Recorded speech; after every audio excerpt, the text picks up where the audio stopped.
बिस्मिल्लाहिर्रहमानिर्रहीम। जमीयत उलमा इस्लाम ज़िले सखर की मजलिस आमला और तमाम तहसीलों के ज़िम्मेदारान का मुश्तरका इजलास आज यहाँ जामिया हम्मादिया प्यारोवाह में ज़िले अमीर मखदूमुल मुकर्रम हज़रत मौलाना सैयद अब्दुल करीम साहब हारिजवी की सदारत में हुआ। जमीयत उलमा इस्लाम के आज के इजलास में इत्तफ़ाक़ राय से तय हुआ है कि जमीयत उलमा इस्लाम के देरीन रफ़ीक सीनियर आलिम दीन मौलाना सूफ़ी अब्दुल हमीद महर, जो 7 माह पहले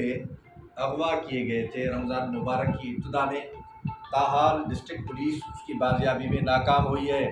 और जमीयत उलमा इस्लाम ने आज के प्रोग्राम में मरहलेवार एहतजाज का ऐलान किया है और उस एहतजाज के सिलसिले में हम सबसे पहले आज के इस इजलास की वसातत से पुलिस इंतज़ामिया को आगाह करना चाहते हैं कि जमीयत उलमा इस्लाम ने कौमी शाहराह बंद करने और DIG और SSP ऑफिस के सामने धरना देने और ज़िला भर के तमाम थानों के सामने धरना देने का ऐलान किया है। अगर जमीयत उलमा इस्लाम के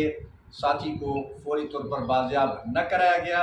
और क्राइम की रोकथाम न की गई तो जमीयत उलमा इस्लाम मरहलेवार अपने इन तमाम एहतजाज के इक़दामात की तरफ आगे बढ़ेगी।